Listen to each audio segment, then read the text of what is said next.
Hello, welcome or welcome back to Sapling Tarot. My name is Imogen.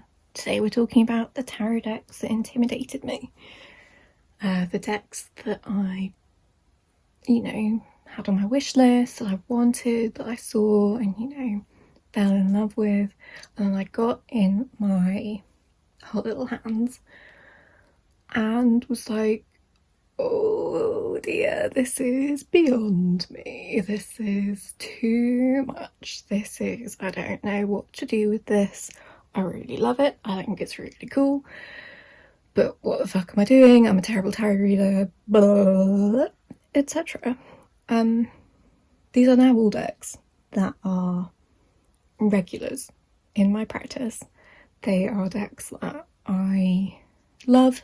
A lot of them are like absolutely kind of pry them from my cold dead hands level favourite decks. But it didn't necessarily start out that way. So I'm going to go in chronological order, I think. It makes the most sense.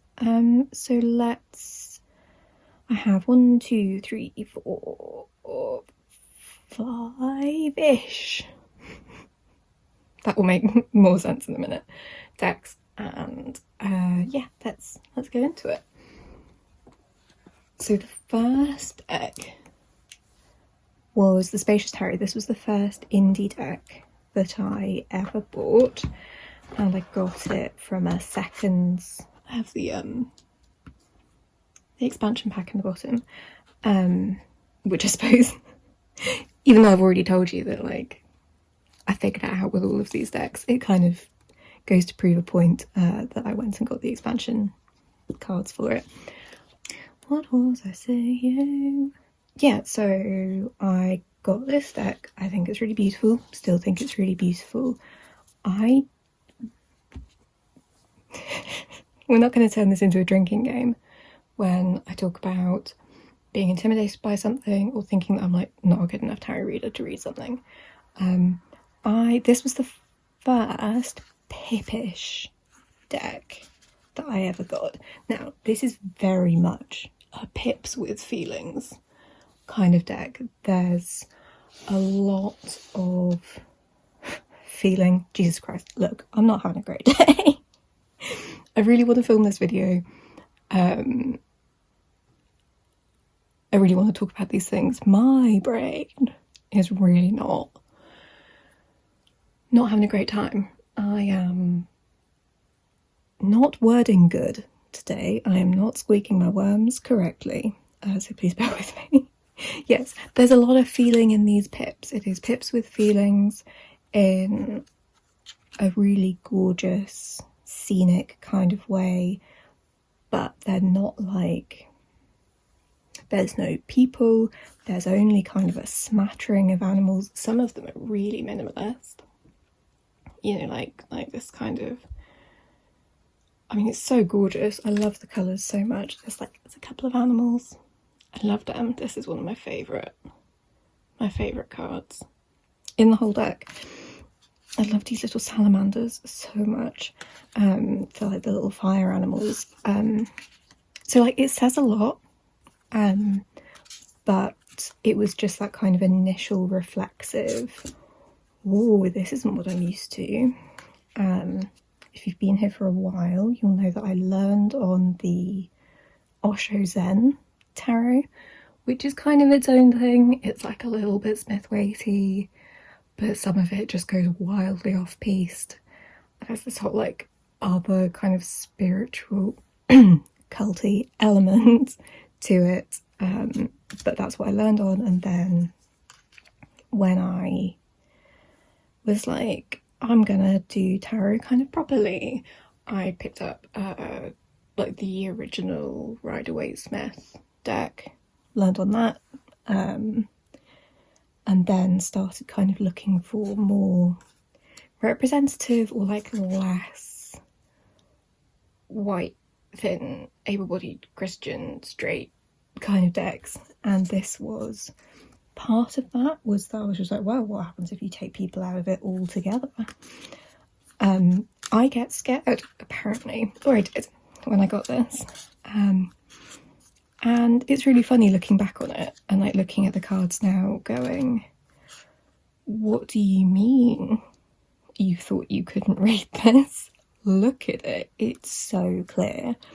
But I remember having it in my hand, and I just like, as is the story with like most of these decks, I just didn't touch them for ages. I was too convinced that I like couldn't read it. And it's, I suppose, the main moral of this particular story, or the story that is going to be told at least 5 times, is you know, to just like work with your decks, believe in yourself. You can do it, all this kind of like positive vibes. I think there is a level of tarot knowledge, particularly the Smith-Waite tradition, that is really useful for using this deck, for working with this deck. But I do also think that a lot of these cards could be read intuitively. I think the illustrators did like such a fabulous job of showing what the cards are about without having people in them. And so I'm trying to get myself back into the headspace of what it was like to look at this deck and be like, oh, I don't know how to read this. I think it was particularly like the one suit, which are probably the most pippy, that I was just like, what do you do with this? How do you read it? Like, what cues is it giving me? But now I'm looking at like the rest of the cards and I'm like, no, this is like, okay, maybe it's not a beginner deck, maybe. It does come with a little guidebook. There's not space for it in the box because I have the expansion deck in there. But I remember it being quite nice. It's some good little keywords. I really like Carrie Mallon's way of talking about the tarot.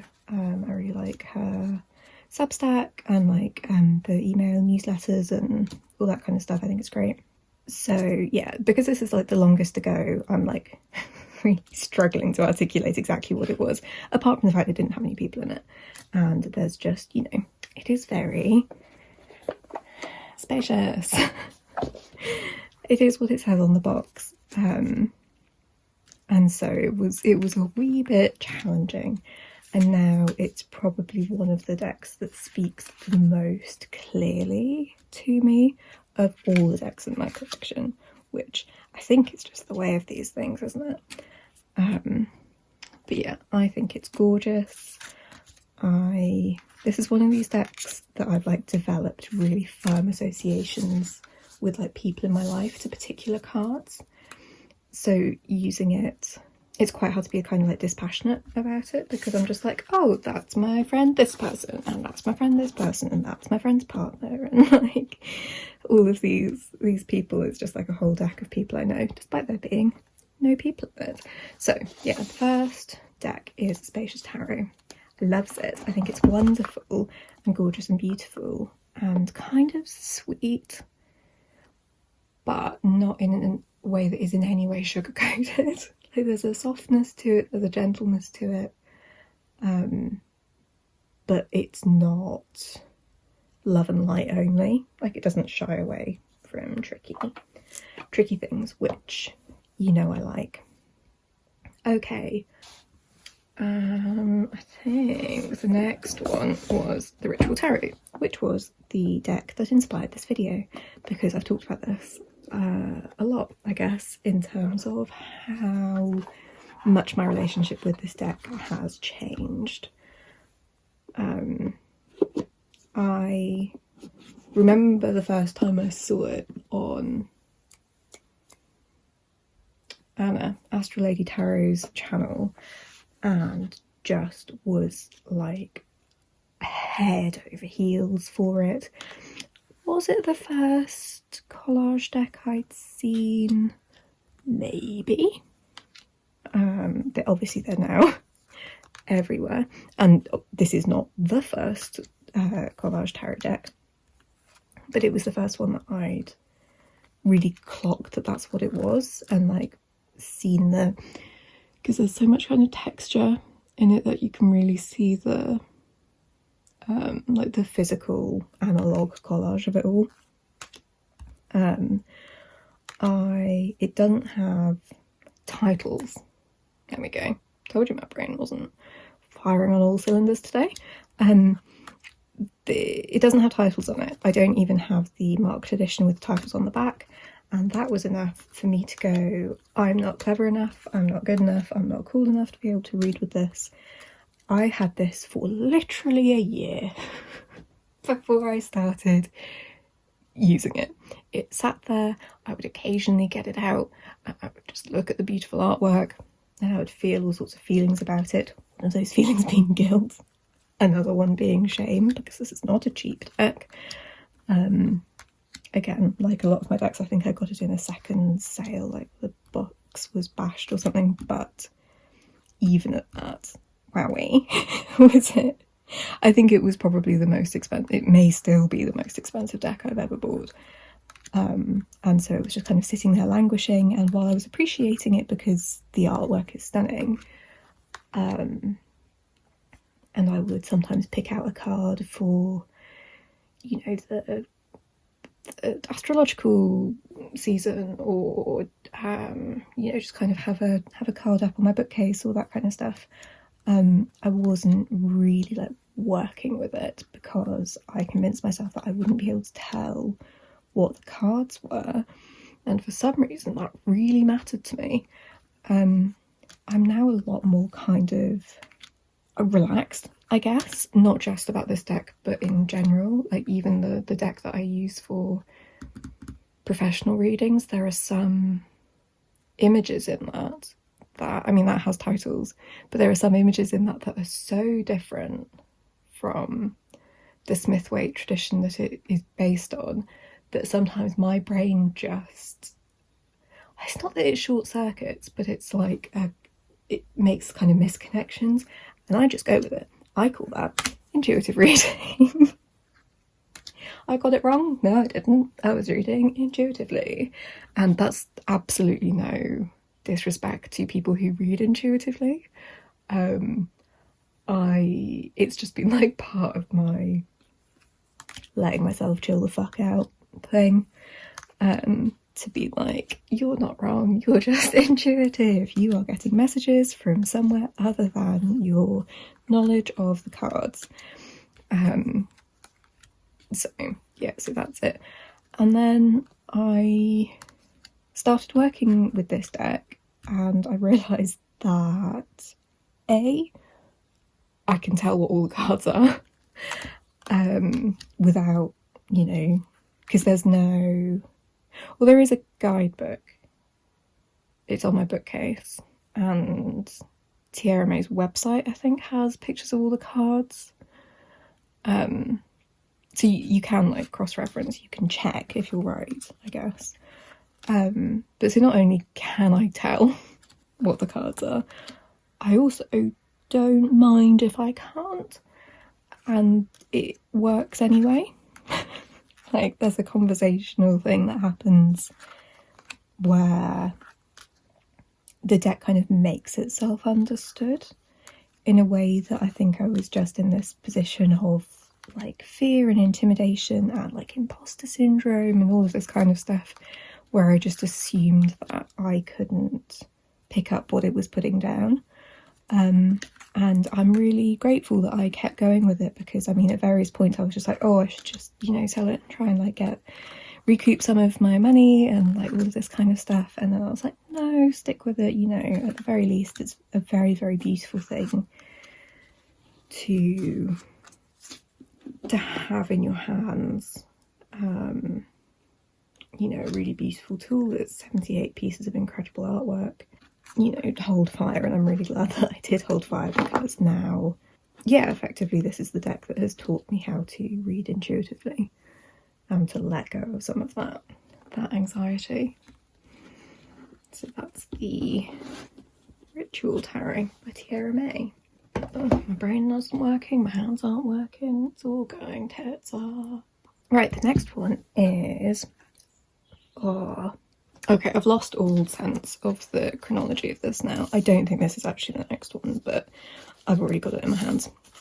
So we're going to talk about the Poesis Oracle, which is a deck that I've wanted for ages. Ages and ages, and then I saw it on Angel, Feeding Your Soul 1212's channel, that you can get it mass market if you get it in French.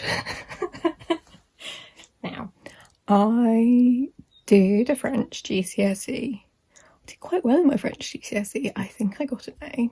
So 16-year-old me, maybe, would have been able to read this better than current me can. I suppose going on from the last one, this is again a little bit of an exercise in intuitive reading, because I can't remember what some of these words mean.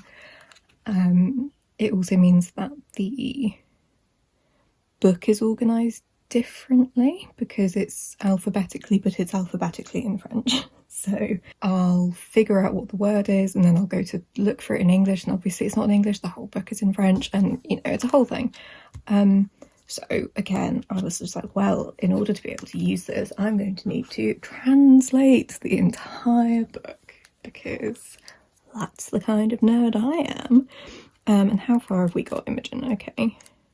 I have got... have I even got past A? I have. So I've done 1, 2, 3, 4, 5, 6, 7. 7. I've done 7 cards of translating it. Good job. So yeah, so it does feel a bit weird that they're kind of all over the place. They're not all over the place. They're alphabetic, but in French. So we've got... I can't read that. To soften, or abundance, to soften, soul, love. So yeah, we're kind of all over the place. But it was a really fun exercise for getting better at French. I got back on Duolingo. Funnily enough, these words are not in Duolingo. Blocking, injury, love is probably soul, not a word that the Duolingo owl comes up with, as much as if you learn things like Gaelic, like Scottish Gaelic, it will teach you things like, there are deer in the conference room. So, you know, but in French it makes a little bit more sense, and these words are not in there. So I do my best to try and remember the French that I know, and I also try to read the imagery. I mean, I know that like part of the point of this deck is there's a poem that goes with it, but yeah, like it's a fun exercise. It's not the most flowy because it's not in a language that I'm like super confident with, but it's kind of fun because it means that I don't immediately look to the word, because I suppose that's what my brain does. My brain usually looks for verbal, word-based cues before it looks at the images, and this makes me look at the images, because some French words look like English words, some don't look like English words, and other ones look like English words that aren't the definition. So it really makes you look at the picture to have it in another language, and I would be tempted to get it in English. It's hardly going to be a priority because I have it in French. I don't love the cardstock. That's bad. But I mean, it's a belter of a deck. I love the monochromatic thing. I think the art style is really fun. Is fun the right word? Because some of it's really like deep and harrowing and bleak, but some of it is fun. Some of it is really chaotic. What's that word? I feel like I did that one. I can't remember. Oh no, okay, I didn't. No, can't remember. I should just at least translate all the titles in the book. Anyway, yeah, I think it's really gorgeous. I try not to get too caught up in the language of it, although obviously I do, because Gemini words, it's all, some of it is really weird. Yeah, my brain just wants to find the language in everything. And so this is like a really good exercise for not doing that and just letting the cards be the cards and the images be the images. And if I want to get into the poetry and this one's a bit odd. It's a strange little baby. If I want to get into the poetry of it, then, you know, grateful to live in an age where I can translate things by taking a photo of them. What a time to be alive. The world may be full of horrors and be on fire, and what's the word? Polycrisis. But I can translate things by taking a photo of them. So, who's the real winner? Jesus Christ. Okay, that's where my brain's going today. Right, okay, gorgeous deck. I love it. I think it's beautiful. The thing that intimidates me is that it is not in my first language. But that doesn't stop me from getting things from it. I need to do something with this plain bag. But also I'm just very here for any oracle deck that is sort of like something that isn't very witchy or spiritual. I love witchy and spiritual oracle decks. I'm fascinated by the people who decide to make them when that's not the theme. So like the Citadel Oracle, or like the psychological ones, all that kind of stuff. I think it's really interesting. So yeah, Poesis. Did I even say that? Jesus Christ, Imogen. Okay, Poesis Oracle deck. Oh, and also it's an oracle deck, and this video is supposed to be about tarot. Great, I'm doing great. Cool. Thank you for being here.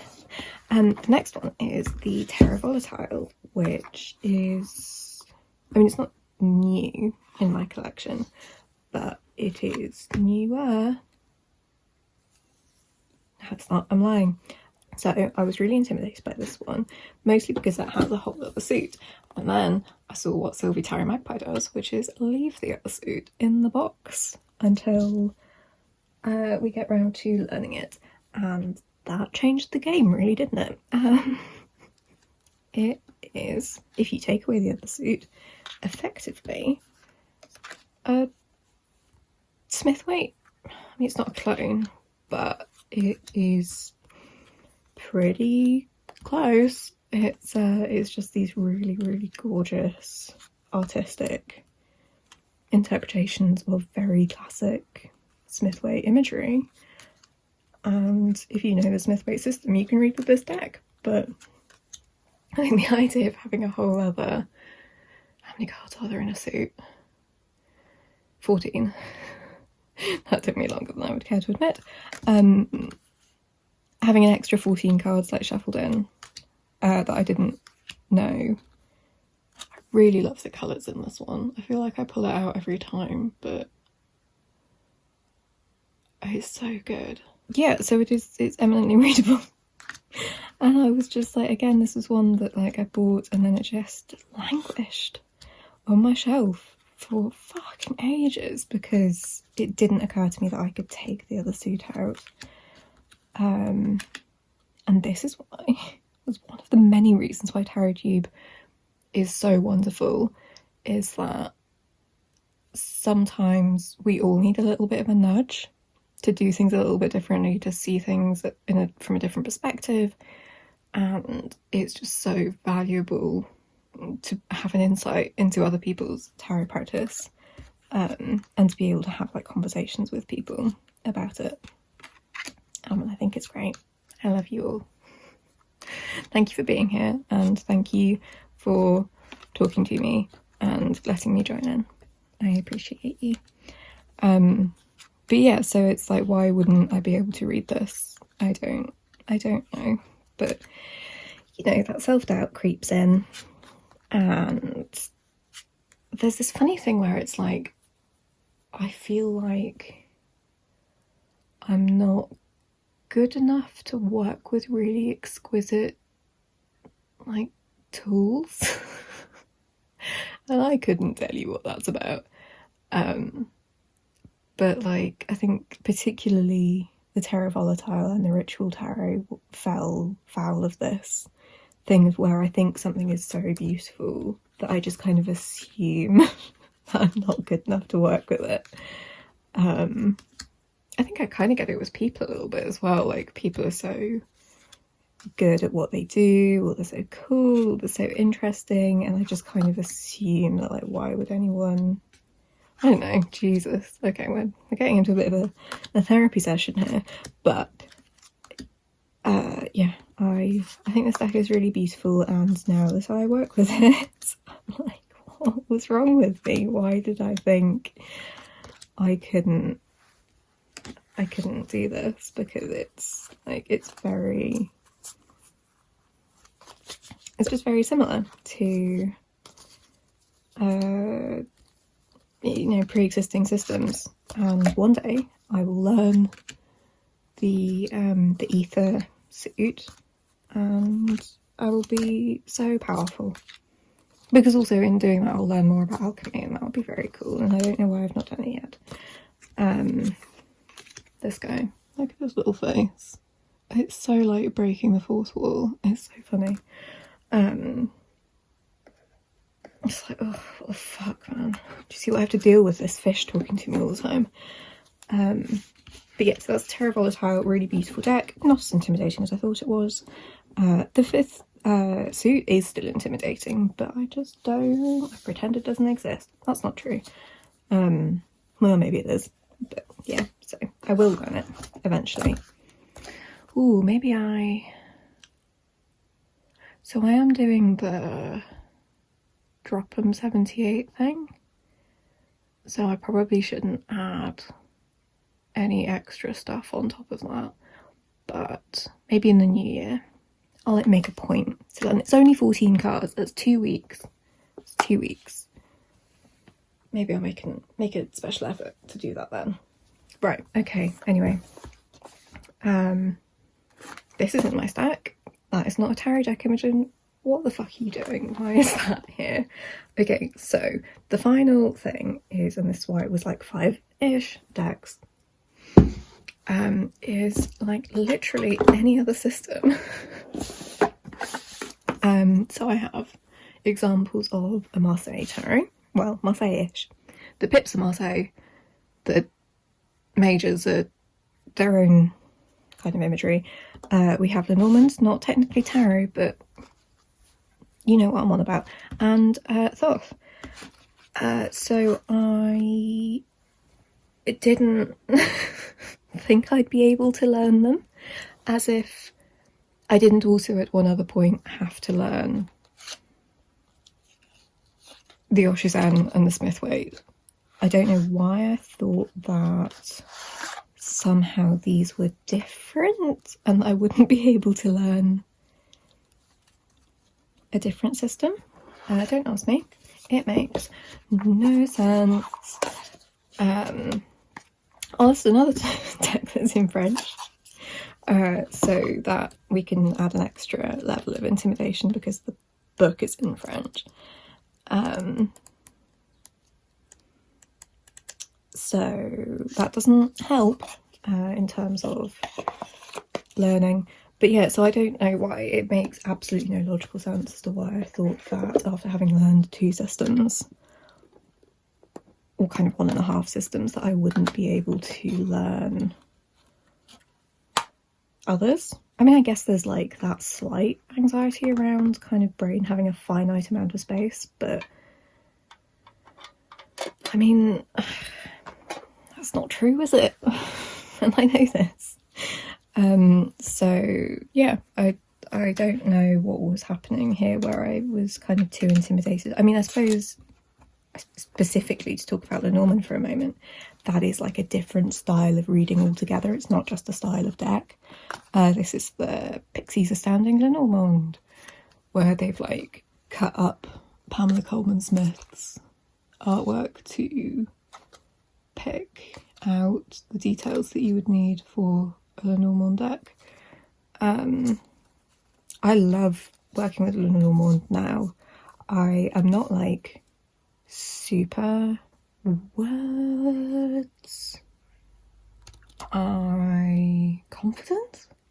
I don't know like all of the symbols all of the time, but in terms of reading in a narrative style, makes total sense to me. That is 100% how I read tarot anyway. So the idea of reading things like a sentence or a story and kind of going from left to right, or kind of looking at the cards around a central card and seeing what influences there might be and that kind of thing, like that is exactly how I read tarot. And I think that's how I've always read tarot. I don't think that was something that I started doing when I learned Lenormand. So it made sense to me to read like that. I think the single symbol thing is quite interesting because I don't... Yeah, that feels a little bit more like a keyword exercise, which is not my favourite thing, but very cool. And then in terms of Thoth and Marseille, and like, I suppose, pip systems broadly, this is like, it's fine. I don't know what I had my knickers in a twist about. Like, it's... The Lady Frida Harris artwork is so fun. As someone that like really like has big feelings about colour, is that how I'm characterising myself? Apparently so. It, like, that alone kind of speaks to me quite strongly.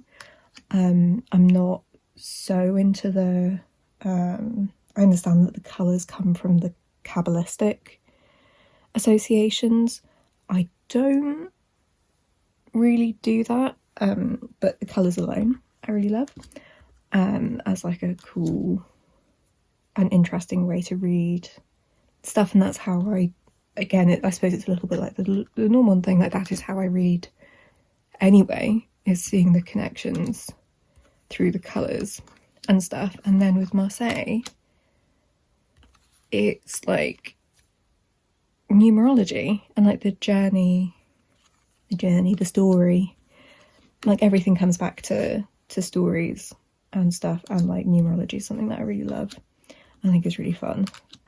So numbers, colours, what's not to like? You don't have to be a little Crowley fanboy to work with the Thoth. It's yeah, I'm really glad that I kind of got out of my own way with both of these systems because they're so much fun. They bring a lot to my life. This cracks me up though.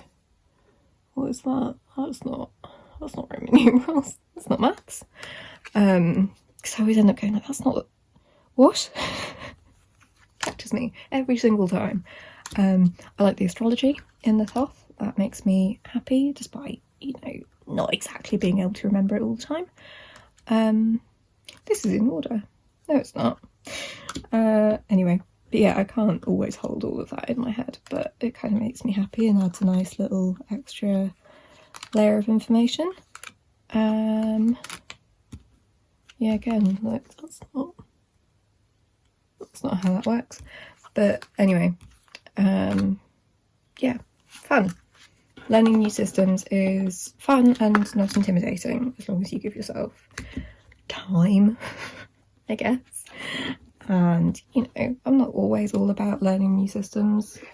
Don't always have the brain capacity for that. Today, for instance. But yeah, I need to give myself more credit because I am capable of learning new systems. And yeah, very cool. I know a lot of really, really great tarot readers who work with the Thoth, and I think that was the thing that like kept me pushing through learning the system and like learning what was going on. And you know, it's not that different from the Smith-Waite. It's all kind of Golden Dawn adjacent stuff. So yeah, all of these decks have been a lesson in like getting out of my own way and you know, self-confidence and all that kind of stuff. But that is your lot. That is all of the decks that I have to show you today. I thought this was going to be a quick video, but isn't that just the story of my life? Thank you so much for being here. Thank you for sticking with me. I hope you're taking really good care of yourself. If you enjoyed this video, you could give it a like. You could even consider subscribing if that feels like something you'd want to do. But either way, I hope you're taking really good care of yourself, and I will catch you in the next one. Bye.